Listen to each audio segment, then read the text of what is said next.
How upset am I right now? Back in 2013, after my father died, I was selected, I forgot how, but I was called in for an audition and I was given the chance to star in a commercial for K. Morgan Associates. It was called Manny Hats, and it was talking about winter painting myths. I did the commercial. I thought it was great. It was on YouTube. I circulated that thing everywhere. I was so proud to have my first televised commercial. I got paid cash. I forgot what it was, $400, $300. We filmed it, I believe, in like November or September, November of 2013. I was also the last time I worked in a film called Boy Choir with Dennis. What was his name? Dustin Hoffman and Kathy Bates, and I was in a scene with Eddie Izzard. Well, turns out that I never did another movie again after 2013, November 2013. That was the end of my career, and then I got out of showbiz. I kept asking. A couple years later, I noticed that this commercial, Manny Hats, for K. Morgan Associates, discussing winter painting myths, was removed from the internet, removed from YouTube. I kept asking the producer, Al Pizzoli, or whatever his name was, let me know what happened. He was on my Facebook for the longest time. I don't even know if he still is. What happened? Why can I not get a copy from my acting reel? I love that commercial. I was proud of the commercial. Everybody who saw it was like, wow, you did such a great job. It was an awesome commercial. It was a long infomercial commercial that they actually sent out to all their corporate customers on a little DVD, trying to get them to buy low to no VOC paints. So why am I mad? Something very important I just found out right now after I finished reading my Bible, and then all of a sudden something told me to look for it. So I went on YouTube to see if I could find that video again, because it was gone. It's been gone for years. Still couldn't find it. So I did some research, and I Googled it, and it brought me to the K. Morgan website, on a Facebook page. And I see that commercial won a Telly Award. Nobody told me the truth that commercial, out of 35,000 commercials, actually won a little Golden Globe thing, like a little Telly. You know, the thing with the wings on it. I should have gotten that, because I was Manny Hats in that commercial. I started it. Now, I don't want royalties. I didn't ask for anything, but you know what? I think that they realized that I was in the Screen Actors Guild and AFTRA, and so they pulled it because they probably got in trouble by the Screen Actors Guild. The Screen Actors Guild never mentioned anything to me. They never said, hey, you weren't supposed to do this, non-union commercial. I didn't think it was going to go on TV. Nobody told me this aired on TV for over a year. Nobody told me, hey, that's Steve Dinello. I mean, they said they saw it, but I didn't think it was on TV. Nobody told me it won a Telly Award, a little gold statue, until so tonight, in 2022, how many years? 11 years later, I find out that I starred in a commercial for K. Morgan Associates Paint Company that won an award. Now, did I get paid handsomely for that? No, but I would have done it for free. I don't want the money or the royalties. What I would have liked was a copy of that commercial. I would have liked a straight answer. Why did the director and producer and the president of the company, Anthony DeMeo, lie to me and not tell me why they pulled the commercial? I kept asking for years. You never got back to me.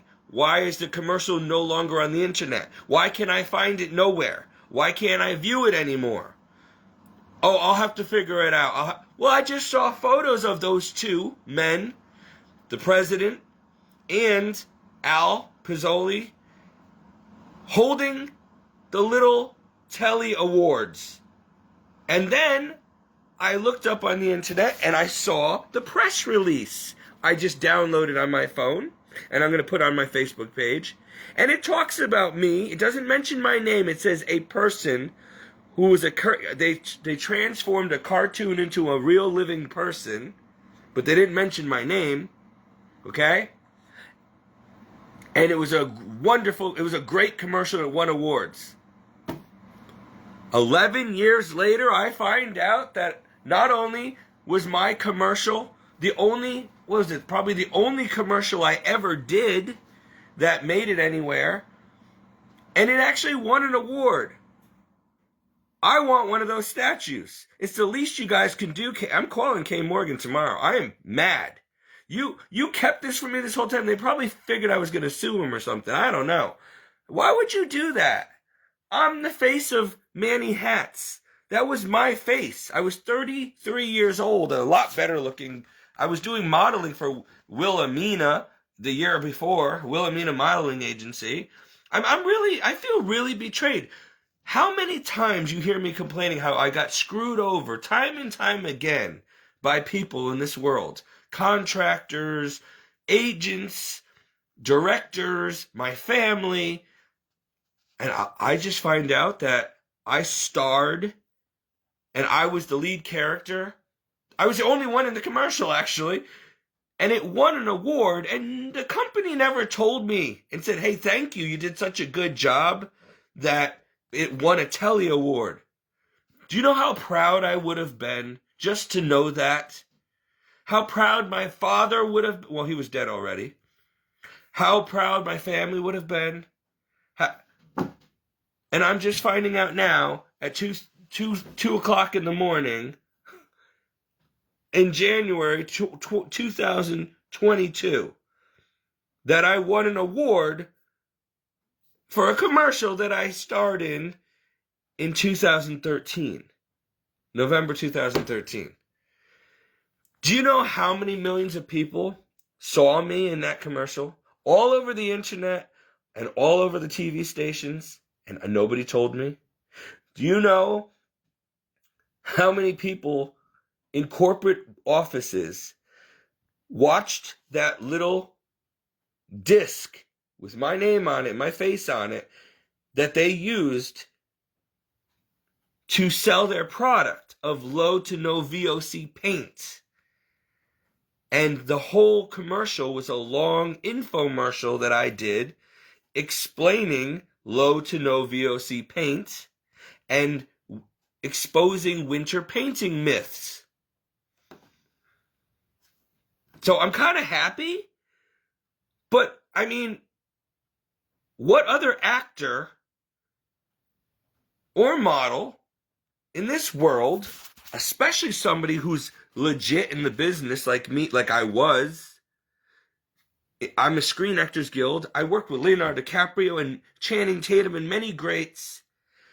And I got screwed over and over and over again by directors and producers. And I ended up leaving Hollywood because I'm tired of the games and getting taken advantage of. But how many actors and models, especially somebody who was up and coming like me, was never given an award that they won and was never told that their commercial won? This was kept from me for 11 years. I'm mad. I want a copy of it for my reel. It's got to be somewhere. And I want a little gold statue. One of those statues, Kay Morgan, belongs to me, actor and model Stephen Dinello, and child and servant of Almighty God. I'm not asking for money, although royalties would have been nice, especially since obviously my commercial won you an award. You kept it from me. I called you guys multiple times. I emailed, where's my commercial? Where's my commercial? Am I ever going to get a reel from my acting reel? I needed it when I was in the biz. It would have, that commercial since it won, that I starred in, that won a Telly Award, that you never told me won a Telly Award, That would have landed me so many roles in TV and film if you would just let me have a copy of it for my actor's reel. And you told me, oh, I don't know what happened. I don't know. I've been asking for 11 years about what happened to my commercial and why it was pulled off the internet and off the K. Morgan website. And tonight, after doing my little Bible reading with the Lord, all of a sudden that commercial pops into my mind. I'm like, let me see if they put it back up on the internet. It's been 11 years. And I don't see it. But what I do see is that it won a Telly Award. And it talks about me and my character in the commercial and how out of 35,000 entries, my commercial won. And nobody gave me... And then I see photos of the director and the company president and the producer holding the little gold statues with the angel wings that they give for TV commercial awards. It's called a Telly Award. How come I wasn't standing there in the photo in 2014 receiving my award?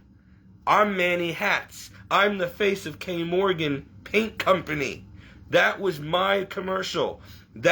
You even gave me my own cartoon character that morphed into a human being and then back into a cartoon again in the end. Now, I'm just excited right now that something I did actually made it somewhere and that it won an award at a 35,000 commercials on TV, mine won. And nobody told me? Where was I the past 11 years? Living under a rock? I mean, how could I not know that I received the Telly Award? Or that, my commercial won a Telly Award. Why did K. Morgan not tell me? You want to know why I think you lied to me and didn't answer me and blocked me off of Facebook? Because I guarantee you the Screen Actors Guild said, hey, that's Steve Dinello. He's in the Screen Actors Guild. He didn't get permission to do that non-union commercial. So they got the award, and then they probably got sued or threatened by the Screen Actors Guild to take the commercial down, which probably really upset them and embarrassed them because they're taking all these press photos with the Telly Award statues that they were awarded. Shame on you. That's what you get. I mean, what did I make off that commercial? $300-400, I think? And that was back in September or November of 2013. I remember it like it was yesterday. I was exhausted. I didn't even sleep the night before because I was busy filming another commercial for some insurance company, which ended up dubbing my voice because he didn't like my voice, and he put the director's voice over my lips. It looks stupid. That won awards also, by the way, I found out. And all I got was $200 for that one. So I guess, serves me right for doing non-union work when I was in the Screen Actors Guild. And AFTRA. But they weren't giving me lead roles anymore, and I was leaving the biz, and I needed money, and I just did it for fun. People were asking me to be part of their films and movies and commercials. I was an up-and-coming actor at the time, and I was just happy. My dad had just died. I was very distraught, and all of a sudden my career started picking up again after a few years.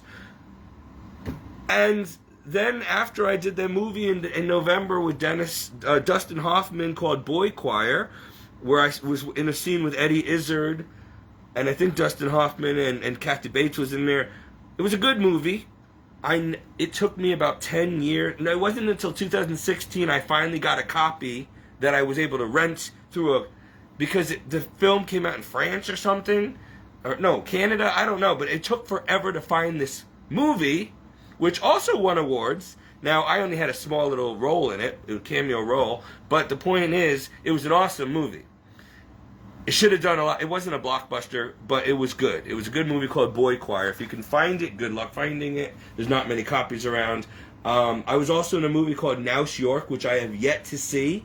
I have photos of it. This stuff's on my Facebook page going back a decade. And, I didn't even get to see a lot of the movies and TV commercials and stuff or radio commercials that I've done over the years. I've never heard them or seen them, but I used to get phone calls from people saying, hey, I saw you on TV again. I'm like, what are you talking about? Oh, I saw your commercial. What commercial? No, that must have been the internet. It's not on TV. Yeah, it is. And I never really was a big TV watcher anyway, so I guess apparently that explains why over the years, and still recently, well, not recently, but past couple years, people have come up to me out of the blue in public, even in Wisconsin. I know you. You're Steve Dinello. And I'm like, that's scary. How do you know me? Oh, you were on TV. I saw you in Law and Order. That was a long time ago. Well, I saw your episode with Jerry Orbach. Well, yes, I was. I was with Peter Coyote. Oh, I saw your commercial. What commercial? Oh, the paint commercial. I'm like, it's on TV? I'm not getting royalties for it. I should be getting a kickback, royalties, something if my stuff's airing on TV. Do you know how much money you can make every time your commercial airs on TV? You get a check in the mail. Every one. So if it airs 5 times a day, that's 5 separate checks I get in the mail every day. Every time it's played. And if they stop playing it and they start playing that commercial again 10 years later, more royalty checks come to me. I have never gotten a dime of royalty in my life. I've always gotten screwed out of contracts, didn't have an agent in time, had garbage agents, was my own agent, didn't know enough about the biz, and I really lost millions of dollars that I could have had. I would have been set for life. But okay, now I learn. So I'm excited, and I'm going to post the proof on my Facebook page when I get done with this video, because I downloaded a copy of it, but of the press release talking about Manny Hat's commercial winning the Telly Award. I did that when I was 33 years old.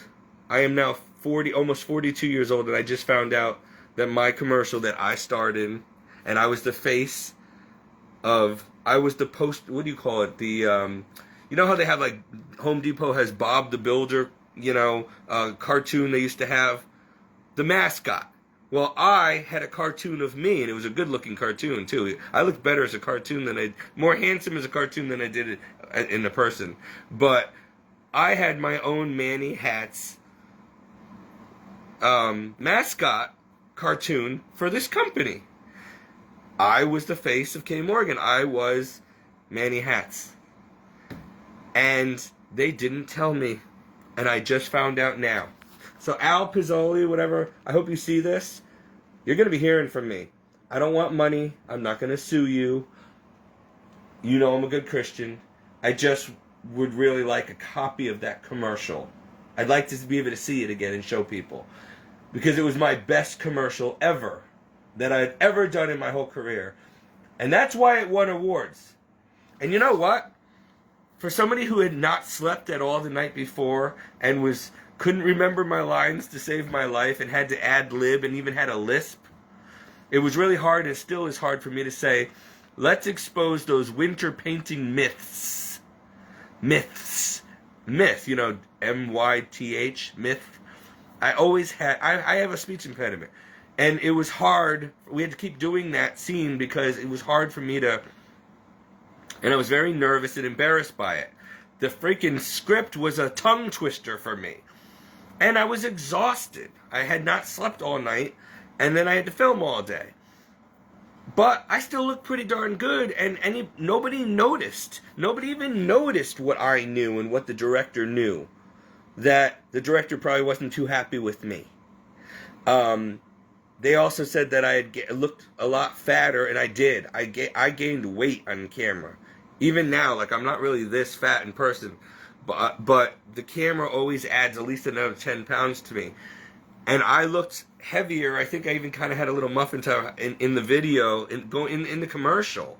But they wanted a normal, rugged-looking guy, just a normal, average guy to pretend to be a facility manager with a yellow hard hat on, jeans, work boots, hard hat, blue-collar, construction worker type painter guy, who, to make it believable that he would actually work at K. Morgan and be the facility manager.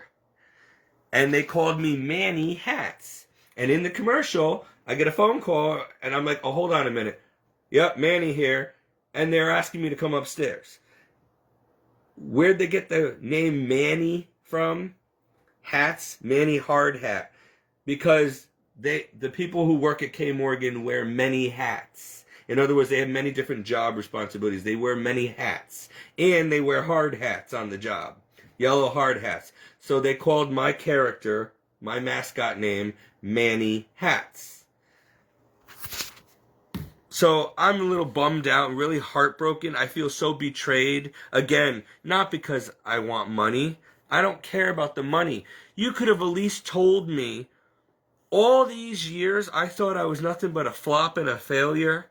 And I come to find that Tripeg Studios screwed me out of a movie that I starred in called Blood Descendants in 2005. And everybody else got paid royalties. It went to DVD and it plays on TV, okay? It was a B-rated horror film, but it played a lot on TV. Many people saw it. I never got royalties. In fact, I didn't get paid a single penny for my role in it. The studio later got sued by other actors from other movies for not getting paid. That was before I got into the Screen Actors Guild, so I was non-union at the time. So they took advantage of that and they didn't pay me a dime. They were also mad at me because I didn't take the lead role in the movie. I only was able to do the first scene where I get my head chopped off. Because I had a full-time job working for New Play magazine at the time in New Haven, for New Haven Register, and it was like 50, 60 hours a week, and I was crazy busy and trying to film a movie at nighttime, at midnight, in a cemetery, in the middle of trying to work full-time, a very demanding job, when I was 25 years old. The movie didn't come out until on DVD or whatever to the public until I think 2007. So it took 2 years to get the thing out there. In 2007 is when I was working on the movie with Martin Lawrence and Raven Simone called College Road Trip, and that was going to be my last movie. I said, that's it, I quit. I've been trying to get into this business since I was 15 years old, and I've done a lot of movies and stuff, but I still haven't gotten to the Screen Actors Guild, and I've not gotten a decent featured part with 3 lines in it. You have to have at least 3 lines to be able to get into the guild. And so I only did that movie because a friend of mine was in it and begged me to be in the movie with her. And I'm like, all right, Allison, I'll do that. But that's it. I'm done after this. I quit. I'm not going to be an actor anymore. Wouldn't you know, I get bumped up to a role with 3 speaking lines in the movie College Road Trip, and I got into the Screen Actors Guild. Thus, my career really started taking off that year. In 2007 was my year. Next thing you know, I'm working in the movie Fighting with Channing Tatum, and I was like busy. And I was also at the time working as a substitute teacher and a paraprofessional for North Branford High School. And I ended up having to quit that job because I was working on that Channing Tatum movie called Fighting, and I wasn't going to turn down $7,000 a week to go work for $10 an hour in a public school. So I left. Anyway, I'm not trying to sound proud or arrogant. I have been thinking a lot about my life and how I got to where I am right now and how much potential I really did have and that I was good looking. Abercrombie & Fitch wanted me to hang in their stores. I turned it down at 24 years old in 2004. Then I got yelled at by the photographer, this famous photographer at Abercrombie & Fitch, because I didn't show up to the shoot. And he's like, why did you not show up? You were supposed to be here in Chicago. I'm like, my dad kind of talked me out of it, and you know what?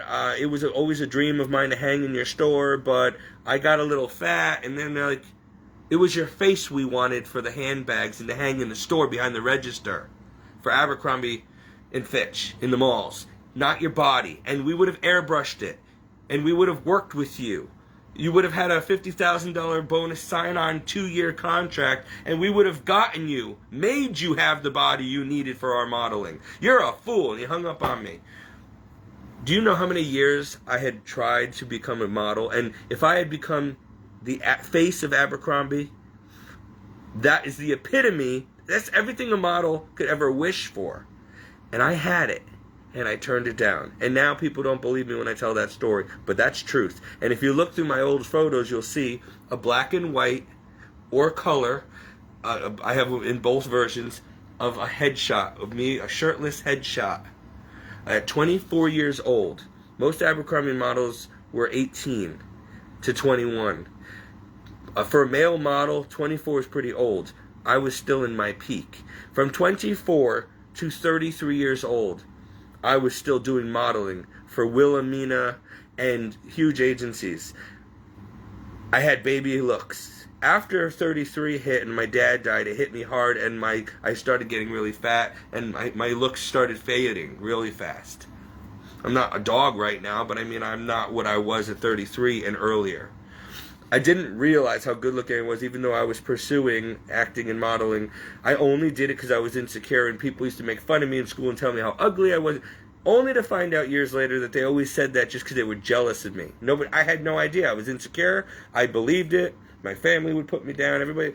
So I believed these bad things about myself, and I had no idea the potential I truly had. Now I'm 42 years old this coming month on February 16th, and I look like this. My modeling days and acting days are probably in the trash, but I had a heck of a chance. And I also had a stepmother who was always telling me to quit, just work a normal job, quit, you don't need that. Everybody was always holding me back and putting me down and telling me I couldn't do it. And every time somebody told me I couldn't do something, I said, want to bet? And I did it. I did enough to be satisfied, to know that I could actually officially say, I did it. I got into Hollywood, I worked on major films, I brushed shoulders and became friends with and hanged out on movie sets with Terrence Howard and Channing Tatum and Kate Winslet and Leonardo DiCaprio, the list goes on. And if you don't believe me, John Waters, so many celebrities, so many. Just Google me, look at my Facebook, whatever. And I'm not trying to go back in time and be proud and arrogant. I'm just saying, in the eyes of the world, I had it. I had potential. I was somebody. And it was a hard, long journey for me to become that somebody. I started leaving the biz right after everything started taking off, because my career started launching in 2007 when I was 27. But then we had the Screen Actors Guild strike. And then the writer's strike, and then the Screen Actors Guild strike, and they lasted so long. And all the movies that I was supposed to star in, one of them was called Pinkville, an Oliver Stone film starring Channing Tatum and a bunch of other A-lister actors, and me, ended up not being produced. There was a big scandal about it, and Oliver Stone said, I'm not changing this, it's the truth, I'm not changing my script, so it either gets made the way it's written, or it's getting shelved, and nobody's ever going to make this movie. It got shelved. Then there was that 2007 tsunami or whatever, and I think it destroyed part of the set that they had built anyway, and we lost like $1 million set. So my career started really taking off, and then crashed because of writer's strike and screen. And I had just gotten into the Screen Actors Guild, and as soon as I started getting a name for myself and getting offered great roles, $1 million roles, strike after strike, then injury, and I needed surgery, and I started getting paralyzed, and then my dad was diagnosed with leukemia, and he battled that for 6 years. I had to be there for him. Then every time a big role came up in an opportunity that I was supposed to do, I ended up in the hospital or a car accident, or my dad was sick, and I had to turn it down, and they gave the role to somebody else. One of the biggest disappointments was Step Up 3D. Okay, there was Step Up, the movie with Channing Tatum, then there was Step Up 2, and then there was Step Up 3. I was in Step Up 3. I got bumped up into a lead role in Step Up 3. Okay? He was an Asian director, Chong Chen, whatever. I met him on the set, I gave him my resume during lunch, and I said, hey, next time you cast for a movie, please think of me. I'm a big fan. I love your movies. And whatever. I never dreamed that on that Friday when I did that at a restaurant in New York, after I finished filming for the week, I was an extra, by the way. I went home for the weekend because we didn't film on the weekends. We filmed Monday through Friday. And I had already filmed for like 7 days already at that point. And I was hot, and it was miserable. It was a heat wave, and I was tired. I wasn't happy. I didn't think I was getting noticed on the set. And I knew that it was just going to be extra work. So I'm like, I'm done with this. So I told the agency, that apparently they didn't get my email, that I'm not coming back next week. I also had that following Monday a very important MRI for my neck and back because I was having severe pain from a car accident. So in 2007, I mean, in the next Monday, I am in Yale with my dad in the waiting room to go get an MRI that I waited months for. It was very important because I needed a surgery. And I get a phone call from the agency. Where are you? It's 8. You were supposed to be here on set in New York City at 8 o'clock. And I'm like, it's 10 o'clock in the morning. I'm in Yale New Haven Hospital. I'm having an MRI done. I had a car accident. You need to get down here now. The director's waiting for you. I'm like, what are you talking about? I'm only an extra. There was like 2,000 extras. I hardly think he's going to miss me. I don't know how you did this, but he wrote you a lead role in the movie over the weekend. You need to be here. You're filming today at 8 o'clock, and it's 10. Time is money. Get down here. And I'm like, I can't get down there. It's a 2-hour train ride. Even if I got on the next train right now, which is not for another hour, I can't. I'm not ready. I'm not shaved. I'm not showered. I'm in the hospital. Like, I can't get... They're like, you are in so much trouble. You're blacklisted. You'll never work for this agency again. I think it was like C&G Casting or whatever. And they're like... Or Stanley Kaplan agency. I don't remember which one it was. I worked for a lot of agencies. And they were pissed, and she hung up in my face. I never dreamed when I met with the director over lunch and gave him my resume and said, hey, next movie you cast for, consider me, to audition. He apparently, from what I heard later on, noticed me as an extra and liked my look and everything at the time. And I was they had all these really good looking guys, Abercrombie model, and then it was me, and I looked like this. I was heavy. I wasn't anything special. He loved my resume so much and my headshot, he wrote a lead role for me, okay? And I turned it down. I couldn't get there. I didn't know. I got an email over the weekend saying, okay, we'll see you again at 8 o'clock on set. Where I responded back, I'm not coming. I'm done. I'm not doing any more extra work on this film. I'm done. I have other important things I need to do this week, like doctor appointments. I didn't expect it to last 7 days already. We've been filming. I thought it was just going to be 1 or 2 days. This has been over a week now. I can't do any more extra work. It's not worth my time and money. It cost me $100 every time I had to go down there to New York and back on the train at the time. And I didn't have money at the time. So I was wasting my profit. Every time I got paid for doing a movie, I had to pay my dad back for the train fare just to get on the set and the taxi cabs and all that stuff. So they didn't tell me in the email, by the way, you have been bumped up to a lead role in the movie. Make sure you're here on time. Of course I would have been there. Nobody told me I was going to be stuck. You don't know how many times it's happened to me in my acting career and modeling career. Too late. The last big, huge role that I lost, I thought that after that I was never going to have an opportunity again. And for years I didn't. I was blacklisted. Then, the day my father was dying in 2013, August 26th, 2013, I was by his bed and he's literally dying. And I get a phone call from an agent. Steve, we need you right now. Can you get down here? The role is yours. I'm like, what role? They're like, look, we need you.